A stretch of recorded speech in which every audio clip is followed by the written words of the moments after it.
This is Aaron Russo, a filmmaker and former politician. To his left is Nicholas Rockefeller of the infamous Rockefeller banking and business dynasty. After maintaining a close friendship with Nicholas Rockefeller, Aaron eventually ended the relationship, appalled by what he had learned about the Rockefellers and their ambitions. I got a call one day from an attorney woman I knew, and she said, "Would you like to meet one of the Rockefellers?" I said, "Sure, I'd love to." And we became friends, and he began to divulge a lot of things to me. So he said to me one night, he said that there's going to be an event there, and out of that event, you're going to see we're going to go into Afghanistan, so we run pipelines from the Caspian Sea. We're going to go into Iraq to take the oil and establish a base in the Middle East, and we're going to go into Venezuela and try and get rid of Chavez. And the first two they've accomplished. Chavez they didn't accomplish. And he said you're going to see guys going into caves looking for looking for people that they're never going to find. You know, he was laughing about the fact that you have this war on terror. There's no real enemy. He's talking about how by having this war on terror, you can never win it because it's an eternal war. And so you can always keep taking people's liberties away. And I said, how are you going to convince people that this war is real? He said, but the media. The media can convince everybody it's real. I mean, you know, it's just that you keep talking about things. You keep saying it over and over and over again, and eventually people believe it. You know, you created the Federal Reserve in 1913 through lies. You create 9/11, which is another lie. Through 9/11, then you're fighting a war on terror, and now all of a sudden you go into Iraq, which was another lie, and now they're going to do Iran. You know, and it's so one thing leading to another, leading to another, leading to another. Now, I would say that, what are you doing this for? What's the point of this thing? You have all the money in the world you ever want. You have all the power. I said, you know, you're hurting people. It's not a good thing. And he would say, what do you care about the people for? Take care of yourself and you take care of your family. And then I said to him, what are the ultimate goals here? He said, the ultimate goal is to get everybody in this world chipped with the RFID chip and have all money be on those chips and everything on those chips. And if anybody wants to protest what we do or violate what we want, we just turn off their chip. That's right, microchipped. In 2005, Congress, under the pretense of immigration control and the so-called war on terrorism, passed the Real ID Act, under which it is projected by May 2008 you will be required to carry around a federal identification card, which includes on it a scannable barcode with your personal information. However, this barcode is only an intermediary step before the card is equipped with a VeriChip RFID tracking module, which will use radio frequencies to track your every move on the planet. If this sounds foreign to you, please note that the RFID tracking chip is already in all new American passports. And the final step is the implanted chip, which many people have already been manipulated into accepting under different pretenses.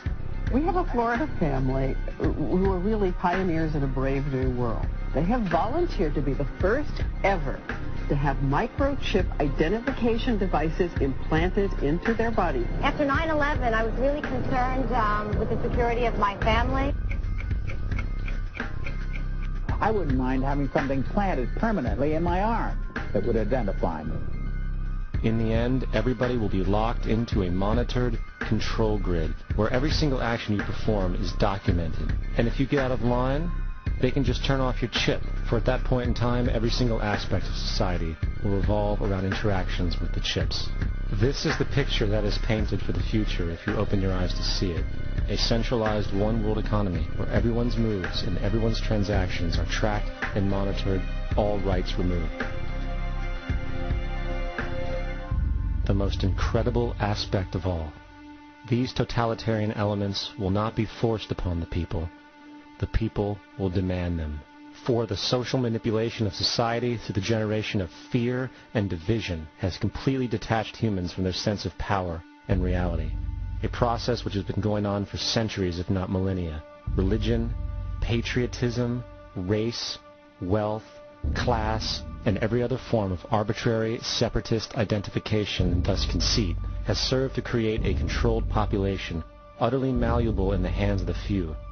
Divide and conquer is the motto, and as long as people continue to see themselves as separate from everything else, they lend themselves to being completely enslaved. The men behind the curtain know this, and they also know that if people ever realize the truth of their relationship to nature and the truth of their personal power, the entire manufactured zeitgeist they prey upon will collapse like a house of cards.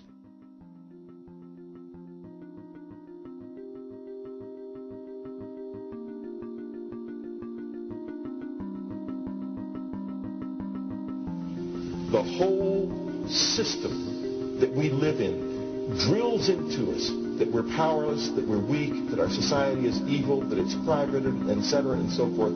It's all a big, fat lie. We are powerful, beautiful, extraordinary.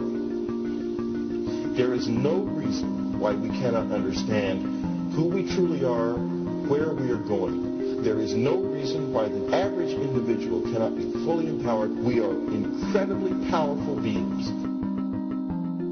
You know, I think I spent 30 years of my life, in the first 30, trying to become something. I wanted to become good at things. I wanted to become good at tennis. I wanted to become good at school and grades and everything I kind of viewed in that perspective. I'm not okay the way I am, but if I got good at things, I realized that I had the game wrong.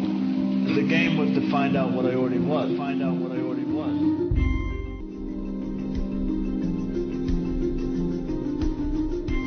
Now, in our culture, we've been trained for individual differences to stand out. So you look at each person, immediately it is brighter, dumber, older, younger, richer, poorer, and we make all these dimensional distinctions, put them in categories and treat them that way. And we get so that we only see others as separate from ourselves in the ways in which they're separate. And one of the dramatic characteristics of experience is being with another person and suddenly seeing the ways in which they are like you, not different from you. And experiencing the fact that that which is essence in you and which is essence in me is indeed one. The understanding that there is no other. It is all one. I wasn't born Richard Albert. I was just born as a human being. And then I learned this whole business of who I am and whether I'm good or bad or achieving or not. All that's learned along the way.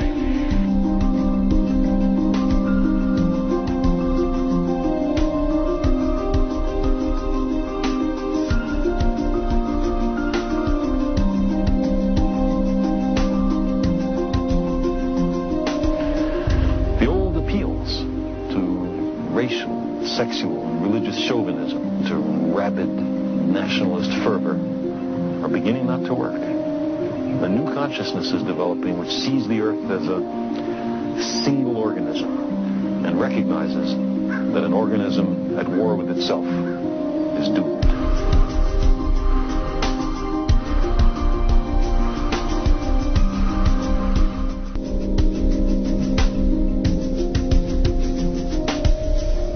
Bill Hicks used to finish his shows with this.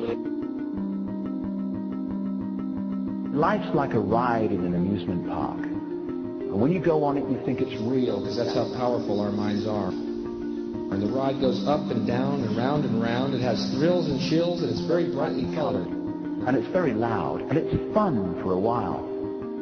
Some have been on the ride for a long time, and they begin to question, is this real, or is this just a ride? And other people have remembered, and they come back to us and they say, hey, don't worry. Don't be afraid ever, because this is just a ride.